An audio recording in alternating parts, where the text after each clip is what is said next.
All right. We are now live. So, welcome, Lowry, to It Dawns on Me's podcast. I'm glad you're here.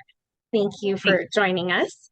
Uh, I'm very excited to get to know you. This is actually our first time meeting. So, I wanted to just get started by learning a little bit about you and what is on your mind, what is important to you right now. Well, Dawn, thank you for having me. I am also excited to get to know you. I'm Lowrey Moyer. I am a resident of Wellington, Colorado. I've lived here for just about 8 years. My husband and I moved here after living in Fort Collins for a brief stint. And one of the things that drew us to the town was the affordability, which is ironic because I work for Habitat for Humanity. And so I am very well versed. I'd go as far as to say I'm an expert in that field, and it's no longer affordable here. So I have 4 children. They are currently all in 4 different schools throughout the area. I have a graduating senior, so it's an exciting time in life for us all. And I am running for the Town of Wellington Board of Trustees for our election that happens here in April. So that's me in a nutshell. That is a lot of really good stuff that you packed in there. I mean, honestly, I love how like put together that sounded. I always want to get to that point. I love it when I hear a good example. So nice. Oh, thank you. Yeah. Thank you. Um, so you said a bunch of things also that I'm like curious about.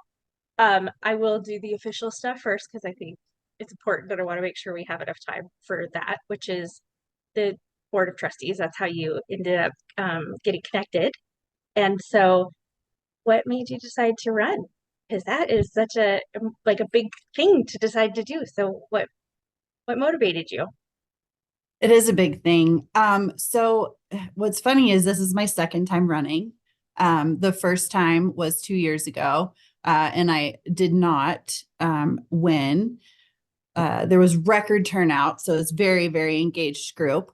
But what initially prompted me to get involved in the local politics was sitting at home during COVID, watching the discourse happen online. Um, I am sure it was there before COVID, but I think we all were paying a bit more attention during that time. And I, could theorize a million different reasons why people acted out in certain ways, but I I couldn't sit back and watch the negativity and the division and a million other things happen and not be a part of the solution. So I decided in whatever moment that was, I'm sure it was an evening and I'm sure a glass of wine was involved, to be a part of the solution, to get involved and to stand up for what I believed in and try and provide or at least lend myself to the future of our town because my family lives here and it's home. And so I got really involved then. And what prompted me to run again was the same issues. And having been heavily involved over the last 2 years, I made a commitment to the people that voted for me 2 years ago that I would stay involved regardless of the outcome of the election. And so I became a planning commissioner. I helped to start the Safe Routes to School 501c3 that we have now in Wellington. As a founding member, and I serve as vice chair on that. Volunteer with the American Legion, various events throughout town. So I just got very involved. And when it came time for the elections again this year, there weren't enough people running that I had faith in. And I decided to run again. Oh, it's awesome. I mean, honestly, the ability to actually keep something going like that is tough, right? Like you put so much into this and then it is a leap of faith. You don't really know what's going to happen. It's even you could do, everything that you're supposed to do and you can do it perfectly. And then you may not ever have any idea what or why because it is so far out of our hands. It's such a big collective we that it's tough. And so, to actually do what you've done to say, okay, I really meant it. I want to do this. I want to get involved. And so, you keep finding ways and it's nice because it helps you like learn more about like planning commission is a fantastic way to get involved, right? Because I can only imagine how busy that is right now. Wellington's what doubled in size in 15 years. I am spitballing that, but I know it's grown a lot in a pretty short amount of time. And Yeah, we've so, grown so much. yeah. And, so how does that work go? Like, given that there's so much going on there, and you've got people coming to town just like you who come because it's more affordable, and yet we're in a place now where there isn't anything commutable that is actually affordable. So, like, how do we Right. do that? And I realized that was like a ridiculously large question. So please chunk it as much as its bite size allows. Sure. Um, so I'll try to break that down a little bit. The Planning Commission is extremely busy. We're currently working on our water treatment plants, upgrading those systems. So there hasn't been as much commercial growth as there will be. And the residential growth has kind of been put on pause until those are ready, but they come online this summer. And once that happens, we'll open back up for all of that growth to begin again. And so the hope is that we do see commercial growth. We have had businesses either existing in town or that were already kind of in the process, and one-offs that have come through. You'll have to go and look at our last year's history. It's been an interesting year for the Planning Commission, and I'll leave it at that. But it's definitely interesting work, and it is an excellent way to stay involved. There are many, many families that I know personally, and then I'm sure there, so many more that did move here because it was affordable. And I mean, anywhere you go in the nation, we're all feeling the impacts of just life being more expensive than it ever has been. And that's, happening here as well. I could speak to the housing side of it in different ways, and I could speak to that in reference to Northern Colorado in general. And Wellington still, when you compare it to places like Boulder, is affordable. But as a first-time home buyer, that's not affordable means something different, right? And it means something different to your younger families than it does to, it's just a relative term. So trying to think, I feel like there was another piece there I was supposed to bite off, but yeah, really, it's good work and it's interesting work. And I'm happy to be a part of it. I really truly am, because it's exciting and there's so much potential here, and the growth that we will see and what that will bring for the town and the members of the town is going to be really, I think, very amazing and very cool. And so it's an exciting thing to be a part of at this time.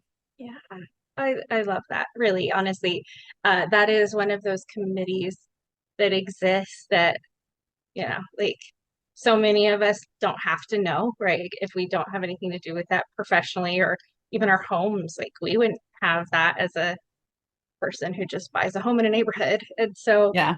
um, but to think about, the way that a committee like that gets to be part of whether a town is growing and how fast and what kind of things are coming to town and what aren't, and how do we manage big projects, like that's awesome. I mean, once you get started Yeah. and get into it. So I'm grateful for you doing that. Partially, as you've been talking about this, what comes to my mind is that we both are parents of young people, and um, it's just fascinating to me to think about how different things are for young adults than it was for us. And it's not that long ago, but there's been a lot that's happened in a short amount of time here. And so, professionally, as well as your volunteer work, you've got some real uh experience in that. And so I'm wondering what else is on your mind as like a parent who's living here, and like what does that look like for your kids? Like what are they thinking and how's that working? Because that's a huge deal. Yeah, I mean, that is huge. And I feel like a subject matter that like I'll never have all the information to be able to like, how do you Sure. parent, right? Like, what is Mhm. that?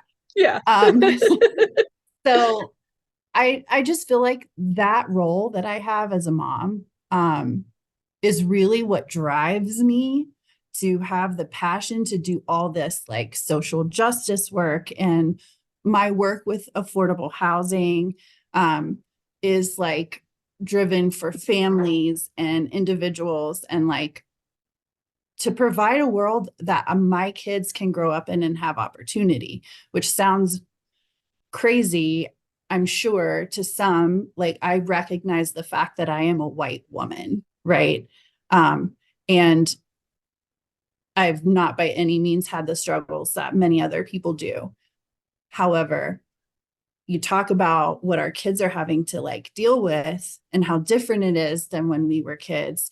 And I am fiercely determined to provide opportunities and safety and security and acceptance and space for my kids and your kids and anyone else's kids to be unapologetically who they are, and to be able to reach whatever dreams they have. And that sounds lofty and huge, but like I realize I can only do so much, but I can do what I can do. And I have to do that. Like inside, I can't allow myself not to. So that's kind of where I'm at with that. And like I feel part of what has driven me to want to be so involved is seeing the injustice in how people are treated, and the lack of opportunity or the stifling of rights. And um, without getting heavily political, all of that is very tied into any one person's perception of who you are. And I want to get rid of that. I want autonomy for my kids. I want them to be fearless, and I want a world that accepts them for that. And Wellington's not there right now, but it takes people speaking out and not being afraid to say that that's okay, and to recognize and to stand up and advocate for the people that are mistreated and marginalized to make a difference. So, long-winded answer, but I have to do my part because my kids deserve that, and your kids deserve that. And like, I can't have it any other way. Yeah. It's a great answer. I was nodding along and almost broke out into song because Which one? it was just any like backup singer kind of thing. Like, yeah, Okay. because I agree. I think that um I grew up around here and grew up in a small place like Wellington, and it's funny to me like how things have changed and actually are way less accepting than they were when I was young. And when I was young, I was way aware of of the ways that we weren't, right? I mean, as a young person, you notice these things quickly. And it's it's interesting to me how like I grew up around in a really like accepting community because everybody was very independent.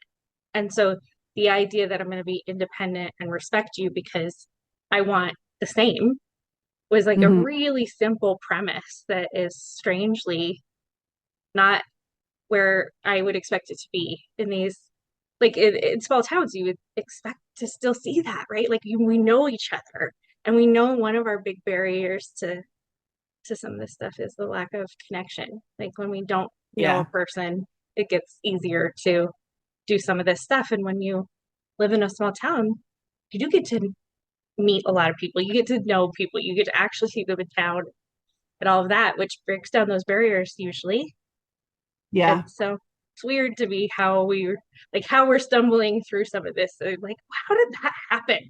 I just really would like Yeah. to know. It But feels like you've climbed this hill or taken a wagon up this hill and like somehow it's sliding backwards or rolling backwards down and you're not sure exactly why. I have a theory. And a lot of it has to do with this online, like social media presence, because you can see someone in the grocery store, you can see someone out, and knowing you don't agree, have that surface like yeah, cordial response to them. And, but then you get online and some people act like they've never been taught how to interact with people or taught how to be respectful and be kind. And I was a part of an inaugural initiative called the Team Up Project, which was Habitat for Humanity, the Interfaith America, the YMCA, and Catholic Charities.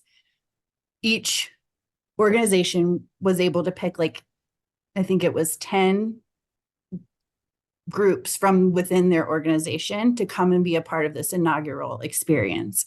And it was a training in Chicago. And the idea was this was a directive from Biden for these 4 organizations to work together to create a movement that would set the example for national bridge building activities to happen. So coming together across divides, political divides, racial divides, religious divides, and working together and collaborating and meeting each other where they are, where you are, And so I think that is the answer. Like we have to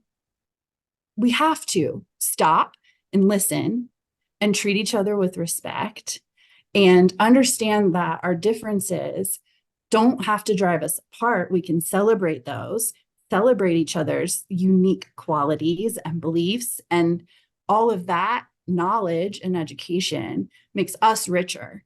Not everybody's going to get there, but like that's how I tried to approach what I do. And I love meeting new people. I think everyone that comes into contact with me, like in my life, has something to teach me.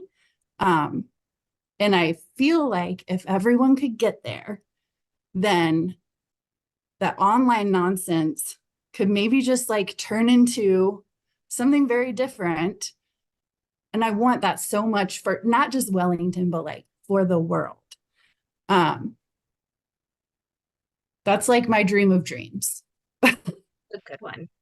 I mean, really, I think you're right. There's something that comes from um, just those, like we have these new tools that we're still trying to figure out what they mean to us. They came into our lives and they took up some pretty big space for a lot of us, and we're stumbling around with learning curves um, that have really impacted how we relate. And so I love that. What a cool project Team Up is. Like I'm like, oh, that sounds so fun. When did you do that?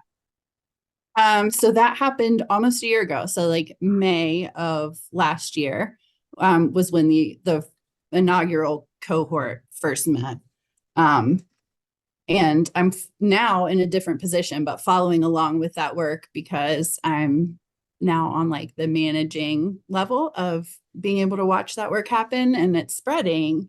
And it's awesome because it's just about bringing people together and like I don't know. I feel like the division has been created for us, sort of artificially anyway, as a distraction, but that's a whole nother topic. The point Right, being right. for that project, point being, we're all work together and we can celebrate together and I mean, there are all different kinds of things that are happening all over the country now because of this project that include people from like all walks of life. And we can do all these things and we can do them together and we can be successful because it doesn't really matter what differences we have. Like, Yeah. doesn't. Right. We all still need houses. We all still need like to live in community. We all still have Yeah. like I mean, I shouldn't say all, but like most of us really care about kids, whether we have them, whether, we just care because good neighbors. Like there's some of these things that is exactly why we came together to create Yeah. towns, right? Otherwise, Yeah. heck, yeah, it would have been easier to not, but there's a payoff for it, right? And this is some of that best work, you know. And so sounds like a really cool project, especially since you are thinking about it. You also just had this really great example through real life, like of the of how important the local politics, right, the day in and day out is connected all the way up, right? And whether we intentionally are part of something or not, whether we see it or not, that's a fantastic example, right? Housing is something that right now we have such a focus on in our area. As you say, it is something that exists everywhere, but for us, there's some real interesting things happening that are unique to this time and to this place. And at the same time, there's stuff that can come out of meeting people who have figured it out or who have the same challenges or don't have that challenge, but they have done something else that we can learn from. It's pretty cool stuff. Yeah. Yeah. Yeah. Love it. Well, you're right. There are other things we could talk about. I actually do want to talk to you about housing at some point. So we'll have to like plan that for when you have a bit more, I don't know, free time maybe. I don't know if that's the Sure. exact word, but um, what I'm wondering is when is the election? What do people need to know if they're living in Wellington so that they can do what they need to do in a few weeks?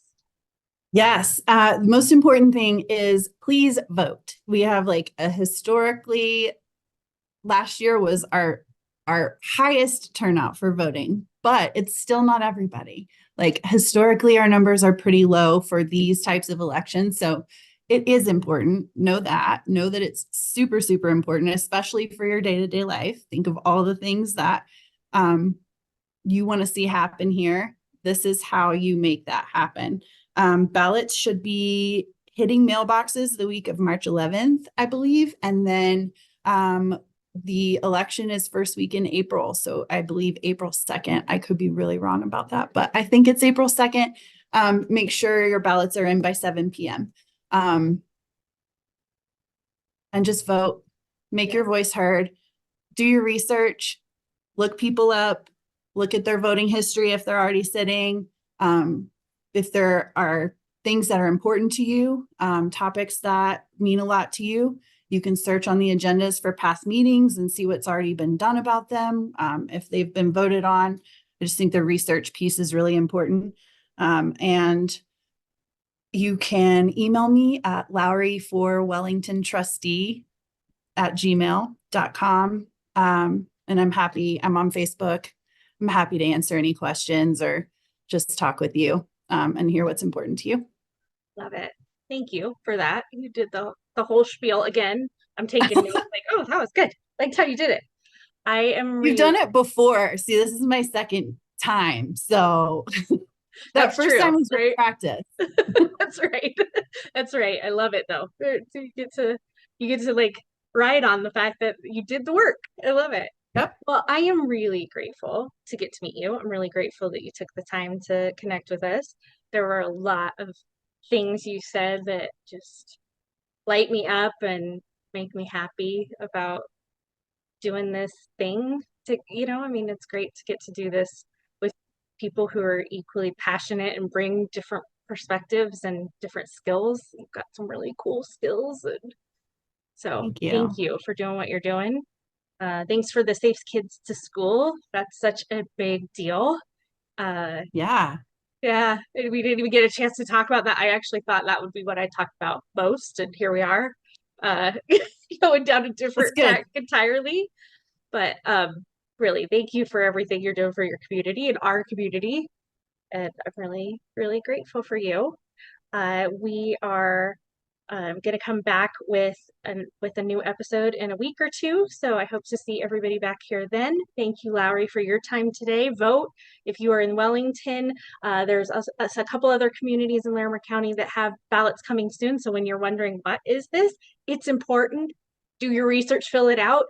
You got it, because there is an actual election happening in some of our communities in April, as well as the primaries coming up. So there is important stuff hitting your mailbox. There is a lot of information on the Larimer County Dems website. If you are looking for training, you have questions, you want to get involved, we have a need for lots of different people to help kind of make this all work. So we'd love to hear from you. I hope everybody has a great day. Take care. Paid for by the Larimer County Democratic Party, 604 South Mason Street, Fort Collins, Colorado, 80524. 970-689-6391. Not authorized by any candidate or candidates committee.